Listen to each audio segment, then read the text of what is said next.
नमस्कार प्रणाम। हम खेसारी लाल यादव सबके बेटा और सबके भाई गोड़ छुके गोड़ लगा तनी सबके। और काल हम अपने गांव में धान रोपले रहनी।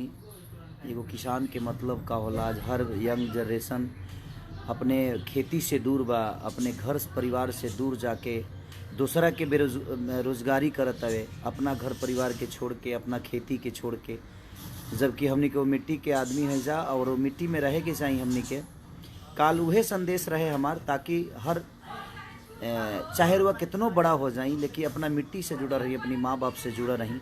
और हमनी के मिट्टी हमनी खाती माँ बाप ही है।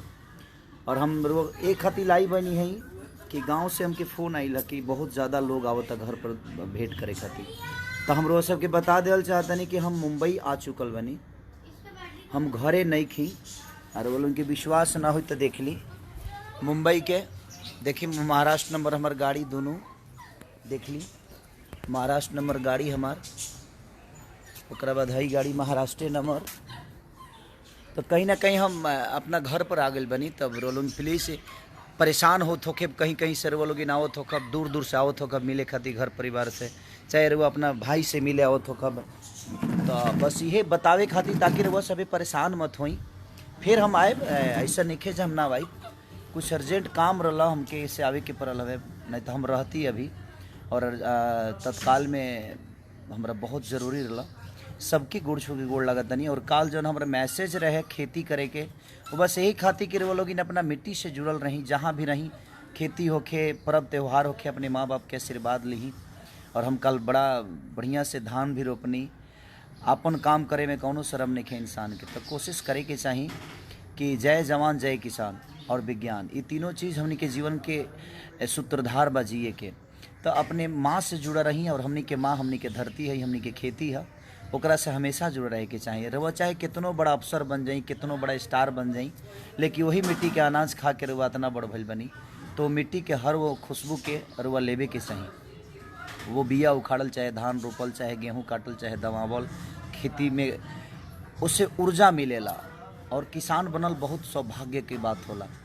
एक खातिर हम काल रुआ सब खातिर धान रोपनी, ताकि रउओ लोगिन जाने की खेसरिया रउल उनके बेटे है। और हमारा अंदर स्टार्डम नाम के कोनो चीज़ आज ना बा ना काल्हू रही, ये ऐसा कुछ ना हो। हम कोशिश करी ले कि हम हमेशा मिट्टी से अपना परिवार, अपना घर, अपने गांव से जुड़ा रही, अपने गांव खातिर कुछ करी, अपना धरती खातिर कुछ करी, कोशिश करी ले।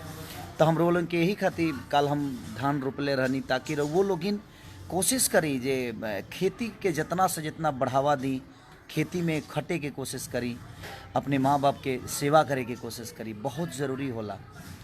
तो बस यही खातिर कि वो लोग परेशान मत होई।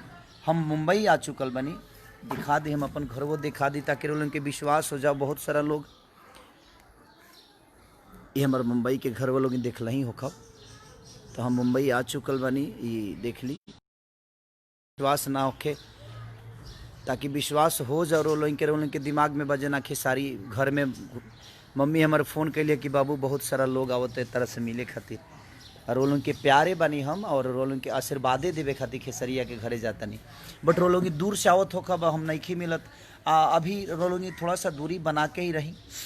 बहुत ज़्यादा मुसीबत बा हमनी के ऊपर, ये कहीं ना कहीं आपता बा, पूरा हिंदुस्तान पहिना पूरा वर्ल्ड पर बा। तो हम यह कहब कि वो लोग ने अपने आप के अपने घर में अपने परिवार के साथे बिताई, इन्हें उन्हें गैला के कोनो जरूरत रही। खेर चाहे रउआ जियब तबे हमनी के जीवन बनल बावे। ऐसे जो रउआ लोग वो मंदिर का ऐसा मूर्ति हैं जौना पर हमनी के हमेशा अपना संगीत के फूल, अपना श्रद्धा के फूल, अपना एनर्जी के फूल हमेशा चढ़ाई ले जा रहे वो लोग प्यार करी ले। तो बस हम यही खाती कि वो लोग अपना घर परिवार में रही, हम घरे नहीं खी, हम मुंबई आ चुकल बनी। तो प्लीज़ रउआ सबसे रिक्वेस्ट बा कि वो लोग अपना घर परिवार में ही रही, और परेशान मत होई। दूर दूर से वो लोग आवत तनी, और वो लोग हम मिल नहीं खी पावत। ऐसे हम ही चाहब कि वो लोग अपना परिवार में रही, अपना घर में रही। और मम्मी पापा हमारे बुजुर्ग बन तो लोग कहता कि सभी कहते कि ना घर में खेसारी बाड़े ना, हम घर में नहीं खी, हम मुंबई आ चुकल बनी। प्लीज़ वो लोग से रिक्वेस्ट बा कि वो अपना परिवार में रही, अपने माँ बाप की खूब सेवा करी। ऐसे जीवन में माँ बाप ऐसा निस्वार्थ मोहब्बत करे वाला धरती पर वो लोग के केहू ना मिले। माँ बाप से बढ़कर धरती पर केहू ना होला। और वह अपन जीवन खुशहाल अगर करे के बा एक बार सेवा करके देखी। हमने के छोटा छोटा खुशी खाती माइए बाबा जे हर पल हमने के खुशी खाती सोचेला।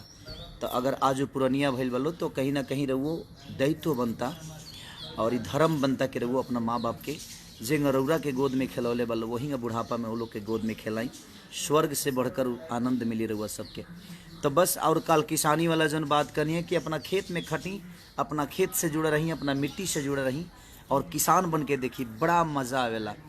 ठीक बार वह जना पद पर बानी वो पद के भी सलाम बा, बट कोशिश करी कि चाहे वह कितनो बड़ा आदमी बन जाए लेकिन अपने खेती से, अपने किसानपन से, अपने मिट्टी से जुड़ा रही।